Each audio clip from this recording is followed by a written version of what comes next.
எல்லோரும் நல்லா இருக்கீங்களா? சாப்பிட்டீங்களா? நம்மீது இறைவனின் சாந்தியும் சமாதான நிலவட்டமாக.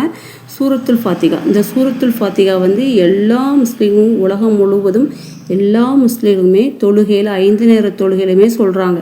இந்த 5 நேர தொழுகையிலையும் நம்ம ஓதுறோம். ஆனால் அதை தமிழ் விளக்கம் புரிஞ்சு தமிழ் அர்த்தம் புரிஞ்சு நம்ம ஓதணும் அப்படின்னா நம்ம எந்த ஒரு சிற்குமே எந்த ஒரு இணைப்புமே நம்ம செய்ய மாட்டோம்.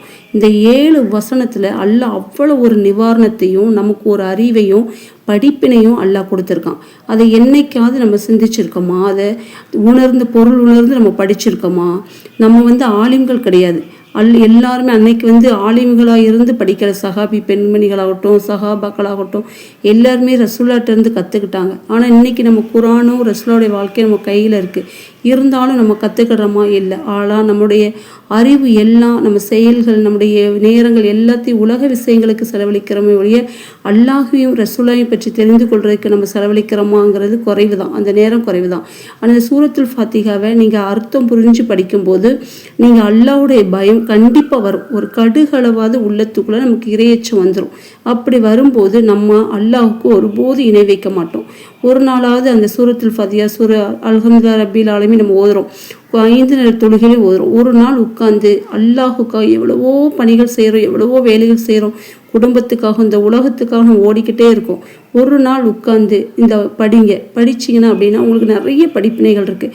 இதை நீங்கள் ஓதி உங்கள் மேலே தடவிக்கிட்டால் கூட அல்லாஹ்வுடைய நிவாரணம் உங்களுக்கு நிறைய கிடைக்கும். ஏன்னா நாங்கள் அதை நான் அனுபவிச்சிருக்க போய் தான் உங்களுக்கு நான் சொல்கிறேன்.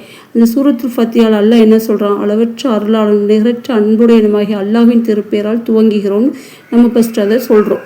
ஃபஸ்ட்டு அந்த 7 வசனத்தில் ஃபஸ்ட்டு என்ன சொல்லப்படுது? அனைத்து புகழும் அகிலத்தாரின் இறைவனாகி அல்லாஹுக்கே உரியது.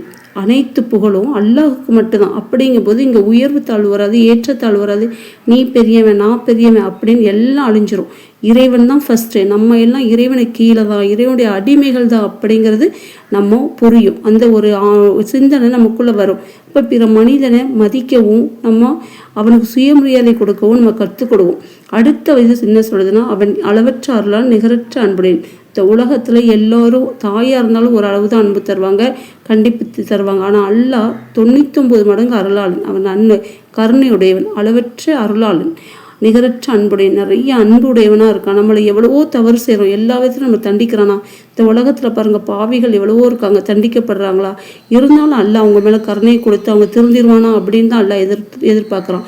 3வது வசனம், அவனே நியாய தீர்ப்பு நாளின் அதிபதி. அவன் தான் தீர்ப்பு நாளுடைய அதிபதி.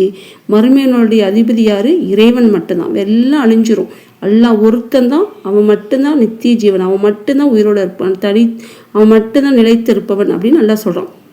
அல்லாஹ்வே உன்னையே நாங்கள் வணங்குகிறோம், உன்னிடமே நாங்கள் உதவியும் தேடுகிறோம் அப்படின்னு சொல்கிறோம்.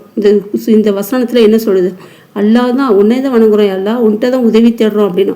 ஆனால் அந்த வார்த்தையை நம்ம எல்லா முஸ்லீம்களும் சொல்லிட்டு நம்ம என்ன செய்கிறோம்? சில நல்லடியார்களை தவிர சில மக்கள், நிறைய மக்கள் என்ன செய்கிறாங்க? அல்லாஹ்வுக்கு இணை வைக்கிறாங்க.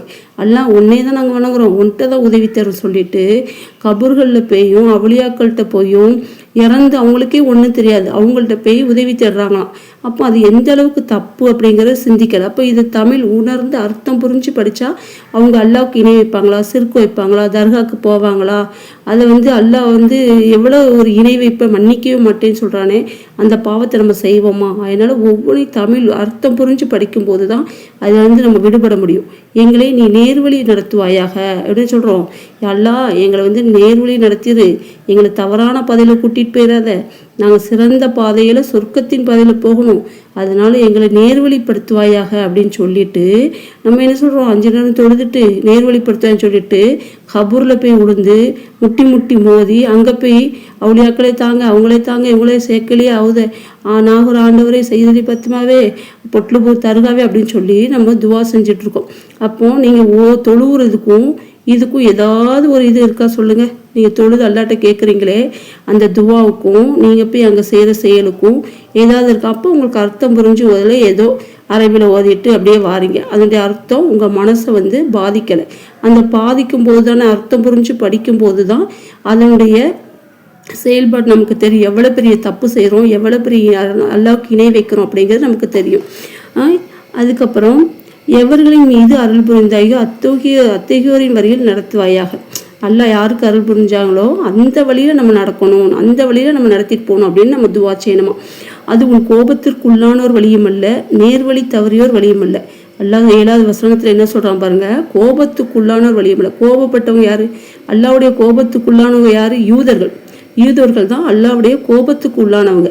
அவங்க சத்தியத்தை மறுத்தார்கள், நபிமார்களை கொன்றார்கள். அதனால அல்லாஹ்வுடைய கோபத்துக்கு உள்ளானவர்கள். நேர்வழி தவறியோர் யாரு? வழி தவறியோர் வழியும் அல்லனா யாரு? கிறிஸ்தவர்கள். அவர்கள் தாய் மரியமையும் ஈசாவையும் கடவுளாக ஏற்றுக்கொண்டவர்கள். அப்போ அல்லாஹ் எவ்வளோ பெரிய விஷயத்த சொல்கிறான் பாருங்க. அப்போ இது என்னைக்காவது நம்ம பொருள் உணர்ந்து படிச்சிருக்கோமா? அந்த கிறிஸ்தவர்கள் நேர்வழி தவறியவர்கள், அவர்கள் வழியில் கொண்டு போயிடாதல்லா. யூதர்கள் கோபத்துக்குள்ளான அவர்கள் வழியில என்னை கொண்டு போயிடாத, என்னை நேரான வழியில் செலுத்துறல்லா அப்படின்னு அல்லாவே இதை கற்றுத்தந்து நம்மளை துவா செய்ய சொல்கிறோம். அப்போ இந்த வசனங்கள் நமக்கு எதை கற்றுக் கொடுக்குது? அல்லாஹை மட்டும் வணங்கணும், அல்லாஹுவை மட்டும் வணங்கி இந்த உலகத்தில் யார் இருக்காங்களோ அவங்களுக்கு தான் சொர்க்கம். அப்போ எவ்வளோ பெரிய ஒரு இந்த 7 வசனங்களும் நமக்கு உணர்த்தது. என்னைக்காவது இதை படிச்சிருக்கோமா? நம்ம பிள்ளைகளுக்கு சொல்லி கொடுத்துருக்கோமா? நம்ம பொருளிலிருந்து படிச்சிருக்கோமா? நம்ம பொருளிலிருந்து படித்தோன்னா அல்லாஹை மட்டும் வணங்கி நம்ம சிறுக்கு வைக்க மாட்டோம், எந்த ஒரு செயலும் செய்ய மாட்டோம். சொல், செயல், வண்ணம் எதுலையுமே நம்ம செருக்கு வைக்கக்கூடாது. கோயிலுக்கு போகிறது, சிலைகளை வணங்குறது, தர்காவுக்கு போகிறது தான் செருக்கு, எல்லாமே செருக்கு தான்.